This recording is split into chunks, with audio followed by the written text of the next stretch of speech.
नमस्कार, सुप्रभात। सुप्रभात प्रभात मैम। सभी बच्चे स्वस्थ हैं, कुशल मंगल। प्रभात मैम। सभी बच्चे स्वस्थ और कुशल मंगल हैं। Yes ma'am. बहुत बढ़िया। Yes ma'am. तो बच्चों, आज हम दिनांक 12 जुलाई 2021 को अपने विषय हिंदी में कार्यपत्रक संख्या नंबर 4 करेंगे। ठीक है। इसमें बच्चों एक गद्यांश दिया गया है। सबसे पहले मैं इसकी भूमिका बता देती हूँ कि ये गद्यांश जो है शिक्षा पर आधारित है। पूरा शिक्षा के उस पे इर्द गिर्द घूम रहा है, भारतीय शिक्षा। ठीक है। जो एक गद्यांश है, आप पूरे गद्यांश को जब पढ़ोगे, समझोगे, तो आप देखोगे कि ये हमारी भारतीय शिक्षा पद्धति के ऊपर ही पूरा गद्यांश है। और इसमें लेखक क्या कह रहा है, क्या हमें समझा रहा है, क्या शिक्षा के प्रति हमारा ज्ञान वर्धन कर रहा है, कि शिक्षा के बारे में हमें बहुत सारी इस गद्यांश को पढ़कर जानकारी मिलेगी। सब बच्चों ने अपने पास पेंसिल, पेन, कॉपी निकाल रखी है। कुछ शब्द जो हैं कठिन शब्द आते हैं, तो मैं उनके साथ साथ आपको अर्थ भी समझाती चलती हूँ। ठीक है। निम्नलिखित गद्यांश को ध्यान पूर्वक पढ़कर पूछे गए प्रश्नों के उत्तर लिखिए। हमने गद्यांश को ध्यान पूर्वक पढ़ना है। ठीक है। फिर उसके जो प्रश्न हैं उनके उत्तरों का निर्माण करना है। भारतीय शिक्षा के क्षेत्र में शिक्षा प्रशासन का इतिहास अधिक प्राचीन नहीं है। किसका कहा? शिक्षा प्रशासन का। ठीक है बच्चों। प्रशासन का अर्थ बच्चों क्या होता है, मैं आपको बता दूं। प्रशासन की जो नगर होता है या कोई भी हमारे नगर में संस्थाएं हैं, उनका जो है अधिकार और कर्तव्यों को कर्म के रूप में हम प्रदान करते हैं, वो होता है प्रशासन। जो शासन होता है उसको उसकी संस्थाएं, उसके अधिकार, उसके कर्तव्य आदि के बारे में बताया जाता है, वो प्रशासन के अंतर्गत ही आता है। तो भारतीय शिक्षा के क्षेत्र में शिक्षा का जो प्रशासन है, शिक्षा का जो शासन है, शिक्षा के जो नियम बनाए गए हैं। अब बच्चों, इसमें प्रय जो है उपसर्ग है और शासन क्या है, मूल शब्द है। साथ में आपको उपसर्ग और प्रत्यय भी समझाती चलूँगी। ठीक है। प्रय क्या है बच्चों? उपसर्ग है। और शासन जो है मूल शब्द है। का इतिहास, हिस्ट्री अधिक प्राचीन नहीं है। किसकी? शिक्षा के शासन व्यवस्था की। शिक्षा की जो शासन की व्यवस्था है वो इतिहास में, हिस्ट्री में ज़्यादा पुरानी नहीं है। प्राचीन का मतलब क्या होता है बच्चों? पुरानी, पुराना। ठीक है। इस देश में शिक्षा की शुरुआत धार्मिक दृष्टिकोण से हुई। शिक्षा की जो शुरुआत थी बच्चों, वो किस दृष्टिकोण से शुरू हुई? धार्मिक। सबसे पहले धर्म की दृष्टि से इसे शिक्षा को देखा गया। जैसे आपके वेद हैं, उपनिषद हैं, पुराण हैं, सबसे पहले हमें जो है इसी के प्रति शिक्षा दी जाती थी। देश में जो प्रशासक थे, जो शासन करने वाले राजा लोग थे, उन्होंने शिक्षा में कम रुचि प्रदर्शित की। उन्होंने शिक्षा के क्षेत्र में अपना रुझान कम दिखाया। सर्वप्रथम, सबसे पहले 1813 के चार्टर, ठीक है, एक्ट के बाद कौन सा एक्ट था बच्चों? कौन सा था? चार्टर एक्ट था। सन कौन सा था? सबसे पहले सर्वप्रथम। Very good. सर्वप्रथम क्या होता है? सबसे पहले। सर्वप्रथम क्या होता है? सबसे पहले। तत्कालीन उस समय ईस्ट इंडिया कंपनी ने शिक्षा प्रशासन का दायित्व लिया। दायित्व क्या होता है बच्चों? जिम्मा लेना, जिम्मेदारी लेना। किसने लिया? East India company. अपना भारत देश जो है, सबसे पहले ईस्ट इंडिया कंपनी आई थी और धीरे धीरे उन्होंने अपना इतना आधिपत्य जमा लिया था कि उन्होंने लगभग 200 साल तक हमारे ऊपर शासन किया। हम उनके 200 वर्ष तक गुलाम बने रहे। ठीक है। तो इन्होंने किसका दायित्व लिया? शिक्षा प्रशासन का शिक्षा किस कंपनी ने लिया? East India company. यह दायित्व बहुत सीमित था। सीमित का क्या होता है कि कुछ सिमटा हुआ, ठीक है। विस्तृत इसका विलोम क्या है? विस्तृत। विस्तृत का रूप क्या होता है? बहुत बड़ा, जिसका आकार जो है विशाल हो, उसकी सीमा कोई नहीं, ठीक है। सीमित का क्या है कि उसको सीमा के अंदर बांध देना, ठीक है। देश की समग्र शिक्षा के लिए 1,00,000 रुपया समुचित रूप से व्यय हो। व्यय होता है खर्च करना, ठीक है। देश में, पूरे देश में शिक्षा के लिए कितना रुपया लगाने की उन्होंने बात कही? कितना खर्च होना चाहिए? 1,00,000 रुपया। कितना? अब देखो सरकार कितना करती है बच्चों पर, बच्चों की फ़ीस, किताबें, वर्दी, कितने सारे बच्चे हैं पूरे देश में, सबकी शिक्षा पर पता नहीं कितने लाखों करोड़ों रुपए खर्च होते हैं ना। लेकिन जो है मुझे लगता है कि हमारे जो प्राइमरी तक एक बच्चे पर खर्चा आ जाता होगा, लेकिन यहाँ तो पूरी ही उस पर, पूरे समग्र शिक्षा के लिए 1,00,000 रुपया ही इन्होंने व्यय करना समझा। यह देखना मात्र ही तत्कालीन प्रशासन का लक्ष्य था।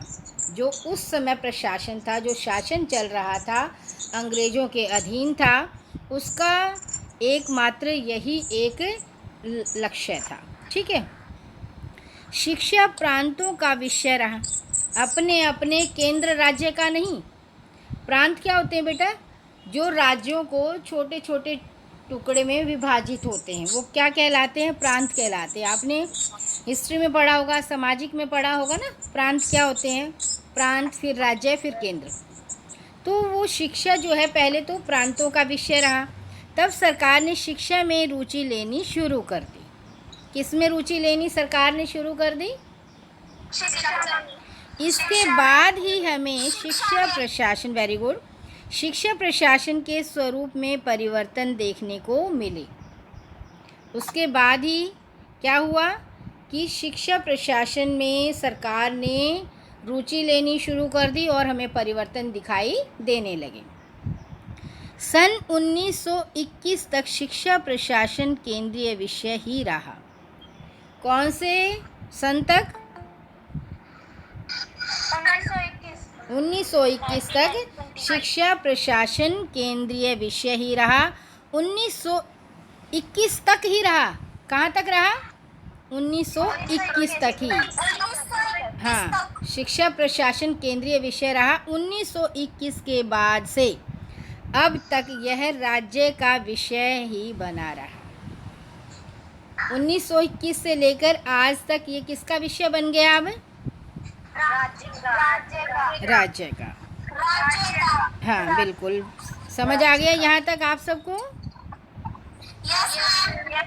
ठीक है। कुछ महत्वपूर्ण अधिकार और राज्यों को सलाह देने के काम। महत्वपूर्ण अधिकार हैं कौन कौन से हैं? जैसे कि शिक्षा का अधिकार, कहीं घूमने फिरने का अधिकार, समानता का अधिकार, ये कुछ महत्वपूर्ण अधिकार हैं हम सबके। राज्यों को सलाह देने का काम, समग्र देश की शिक्षा नीति आयोजन, देश के शिक्षा संबंधी आंकड़ों का प्रकाशन। किसका? शिक्षा नीति का जो आयोजन किया गया, मैं बता रही हूँ बच्चों, समग्र देश मतलब पूरा देश, किसी एक राज्य, प्रांत, केंद्र से नहीं, पूरा भारत देश।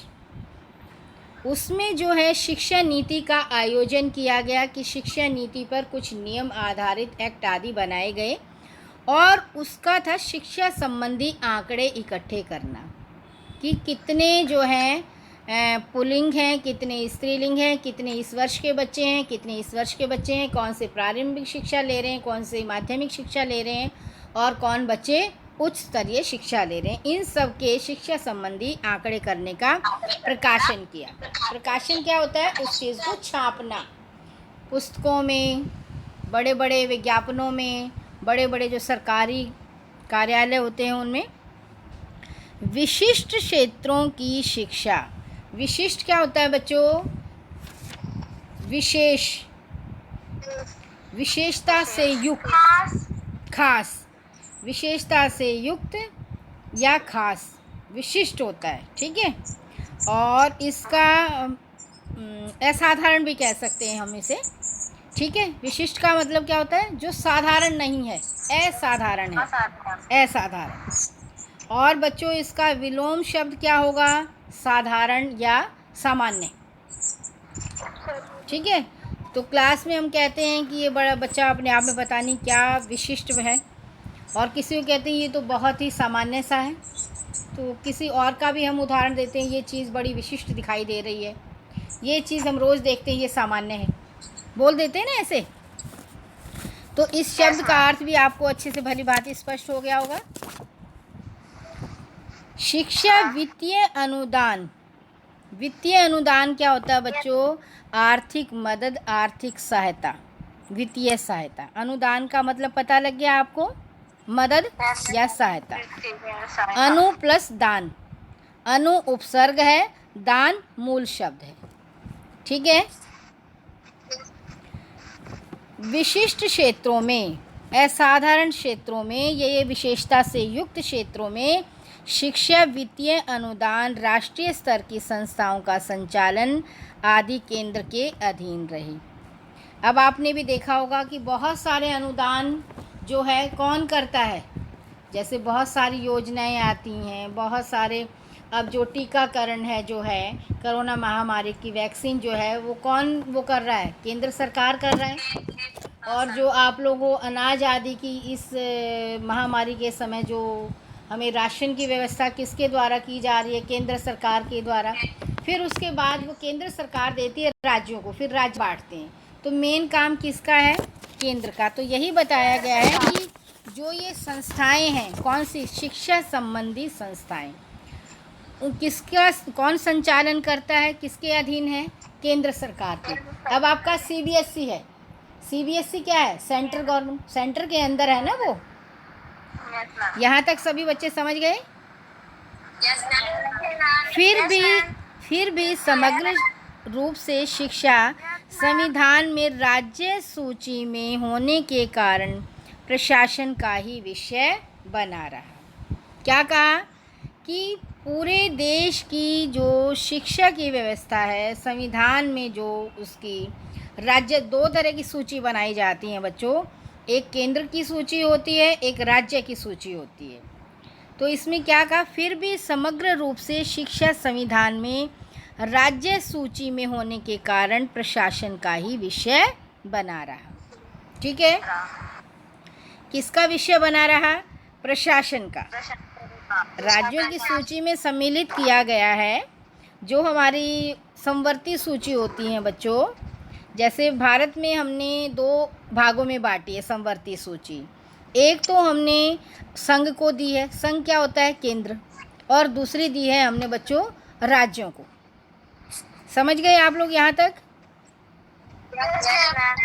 आगे चलो। अक्टूबर 1976, कौन सा सन बोला मैंने, 1919। और मास महीना कौन सा बोला मैंने, 1976। अक्टूबर 1976, क्या बोला मैंने, में इस विषय को समवर्ती सूची में ले लिया गया।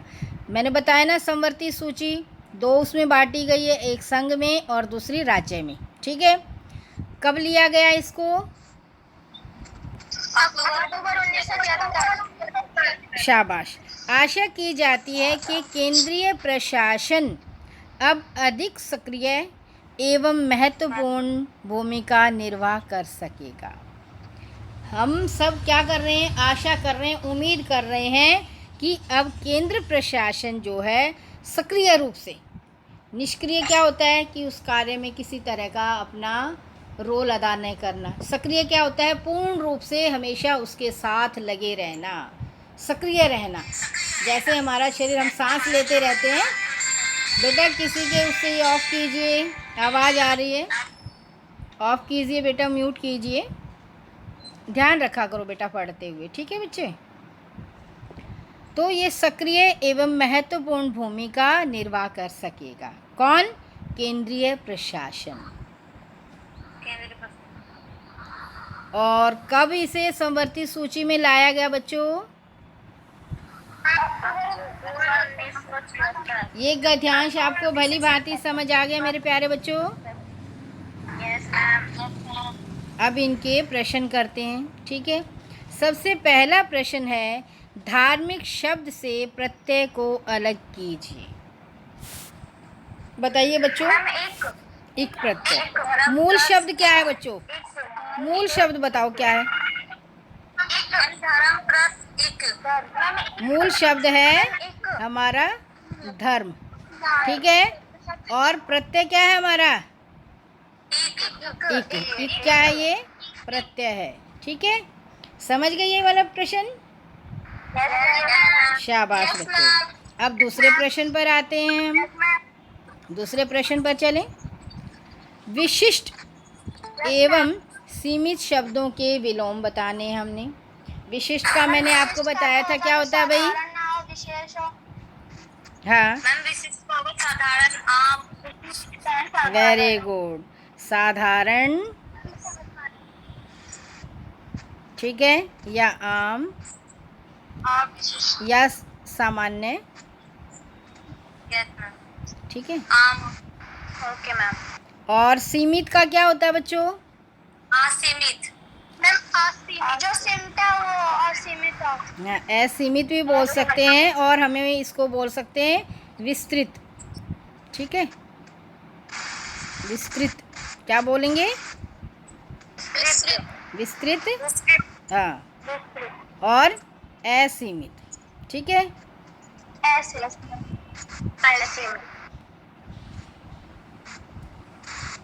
अब प्रश्न संख्या 3 पर आ जाएं। शिक्षा को समवर्ती सूची में किस वर्ष शामिल किया गया? बताओ बच्चों। वेरी गुड, वेरी गुड, शाबाश। देखो, आप देखो रुचि लेकर पढ़ रहे हैं तो पढ़ने और पढ़ाने में मुझे भी आनंद आ रहा है और आपको पढ़ने में भी आनंद आ रहा है, ठीक है। अब है प्रश्न संख्या नंबर 4। शिक्षा से संबंधित 1813 के चार्टर एक्ट के मुख्य उद्देश्य क्या थे? प्रश्न संख्या 4 बच्चों, आ जाइए गद्यांश में स्टार्टिंग में। तो क्या है बेटा? आप अपना माइक म्यूट कर दीजिए ताकि सभी बच्चों को आसानी से समझ में आ जाए। बेटा किसी का माइक जो है वो बहुत ज़्यादा आवाज़ कर रहा है, डिस्टरबेंस कर रहा है बेटा। समस्या आ रही है बच्चों को सुनने में बच्चों। तो प्रश्न 4 है बच्चों, शिक्षा से संबंधित 1813 के चार्टर एक्ट का मुख्य उद्देश्य क्या था? बेटा नहीं सुन पा रहे आप, बेटा नहीं सुन रहे आप। माइक म्यूट कीजिए, माइक म्यूट कीजिए। सभी बच्चे माइक म्यूट कर दीजिए। अब जो है ठीक है, वेरी गुड। हमारा प्रश्न क्या था? 4। शिक्षा से संबंधित 1813 के चार्टर एक्ट का मुख्य उद्देश्य क्या था? इस उद्देश्य था बच्चों, ईस्ट इंडिया कंपनी ने शिक्षा प्रशासन का जिम्मेदारी ले ली थी। हाँ, इसका उद्देश्य था कि जो है शिक्षा का दायित्व जो है वो सीमित था और इसमें ईस्ट इंडिया कंपनी ने शिक्षा प्रशासन की जिम्मेदारी अपने ऊपर ले ली थी। ये इनका मुख्य उद्देश्य था। शिक्षा प्रशासन का दायित्व किसने ले लिया था? उनका मूल लक्ष्य था क्या था? ईस्ट इंडिया कंपनी ने शिक्षा प्रशासन का दायित्व अपने ऊपर ले लिया था। ये था 1813 के चार्टर एक्ट का मुख्य उद्देश्य, ठीक है। समझ आ गया?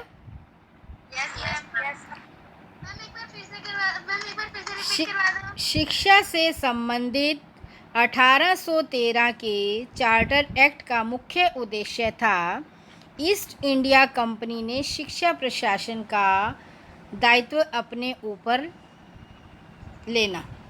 ठीक है, ये मुख्य उद्देश्य था 1813 के चार्टर एक्ट का उद्देश्य था ईस्ट इंडिया कंपनी द्वारा शिक्षा प्रशासन का दायित्व अपने ऊपर लेना। अब समझ आ गया? Yes ma'am. अब प्रश्न 5 है बच्चों। आप वर्तमान, 3 काल होते हैं बच्चों, यस मैम। भूत, वर्तमान और भविष्य। वर्तमान विद्यालय शिक्षा व्यवस्था में कौन से 2 परिवर्तन लाना चाहोगे? ये बच्चों आप पर छोड़ दिया ये प्रश्न। ठीक है, ये बताइए कौन से 2, ओके मैम। तो पूछ रही हूँ ना आपसे, बताइए बताइए कौन से 2 परिवर्तन लाना चाहेंगे आप? More than better teacher I think. क्या बताया बेटा आपने? मैं मोर देन बेटर टीचर। क्यों बेटर टीचर नहीं है आपको लग रहा है क्या है? अरे हिंदी की क्लास है। हाँ, नहीं, क्या आपको जो आपको अध्यापिकाएं पढ़ा रही हैं, जो भी अध्यापक पढ़ा रहे हैं, क्या आप उनसे जो है संतुष्ट नहीं हैं? क्या उनकी शिक्षा जो सरकार के द्वारा जो शिक्षा पद्धति है उससे आप संतुष्ट नहीं हैं? क्या क्या परिवर्तन और लाना चाहते हैं आप? भाई शिक्षा की हम तो, मेरे अनुसार तो हम ये परिवर्तन लाना चाहते हैं, जैसे क्लास में हमारे बच्चों की संख्या बहुत ज़्यादा होती है, तो संख्या एक तो सीमित हो, ताकि बच्चे जो हैं क्लास में टीचर का ध्यान भी प्रत्येक बच्चे की तरफ जाए और बच्चे का ध्यान भी अपनी जो है गुरु की तरफ ही रहे और ध्यान वो भ्रमित ना हो, भटके ना हो। क्लास में बच्चों की संख्या 40 होनी चाहिए। तो 40 बच्चा जो क्लास में, एक भी बच्चा कम होगा तो तुरंत ध्यान जाएगा कि मेरे बच्चे जो है आज कम हैं। अब ज़्यादा बच्चे होते हैं, 80 बच्चे बैठे होते हैं, 70 बैठे होते हैं, तो उसमें बहुत सारे बच्चे जो है कुछ अलग हरकत भी कर रहे होते हैं, शिक्षा से कुछ और भी काम हटके कर रहे होते हैं। जैसे क्लास में कुछ बच्चे आपने देखा होगा, घर से काम नहीं करके लेकर आते, वो क्लास में पीछे बैठकर काम उतारते रहते हैं या कुछ और बातें बनाती रहती हैं।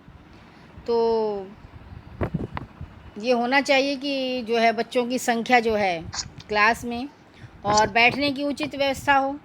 अब तो वैसे बहुत ज़्यादा सुविधाएं मिल गई हैं, जब हम पढ़ते थे बच्चों इतनी सुविधाएं उपलब्ध नहीं थी। अपनी मम्मियों से पूछना कि उनके समय में क्या स्कूलों में इतनी सुविधाएं उपलब्ध थी। हाँ बिल्कुल बिल्कुल, बहुत ज़्यादा सर्दी में ठिठुरन होती थी और मतलब बहुत सारी समस्याएं होती थी। हाँ, तो बहुत ज़्यादा समस्याएं थी। अब तो देखो बढ़िया, आपको जो है स्कूल में आरओ का पानी मिलता है, शौचालय साफ़ सुथरे हैं, खुद ही साफ़ करते थे हम क्लासेस को। स्कूल में एक ही सफाई कर्मचारी होता था, पूरी उसमें एक सफाई कर्मचारी होता था, बेचारा क्या क्या करेगा। तो रोल नंबर से अपनी वो लगती थी सफाई करने की। तो अब तो शिक्षा व्यवस्था बेटा बहुत सुधर गई है और बहुत अच्छी तरह से जो है आप शिक्षा ग्रहण कर रहे हैं। कोई फ़ीस भी नहीं है, आपको बहुत सारी जो है फैसिलिटी मिलती हैं। तो पहले ऐसा नहीं था, फ़ीस भी लगती थी, हर एक चीज़ की वो होती थी। ठीक है, समझ गए बच्चों? Yes ma'am. Yes ma'am. अब जो है कोविड के संदर्भ में उचित व्यवहार संबंधी संदेश दे रही है दिल्ली सरकार आपको। क्या है? कोविड-19 के विरुद्ध लड़ाई में सुरक्षित रहने के लिए बच्चों आपने मास्क जो है ज़रूर पहनना है, 2 गज़ की दूरी का पालन करना है और अपने हाथों को बार बार धोना या सैनिटाइज करना है। तो आज की क्लास कैसी रही आप लोगों को? मैम बहुत अच्छी। आनंद आया पढ़ने में? मुझे भी पढ़ाने में बहुत अच्छा लगा मेरे प्यारे बच्चों। आपका आज की जो ऑनलाइन क्लास में पढ़ने पढ़ाने का आनंद था, बहुत रुचि लेकर आपने पढ़ा, तो आप सबका बहुत बहुत धन्यवाद। नमस्कार मेरे प्यारे बच्चों। नमस्कार मैम। नमस्कार मैम।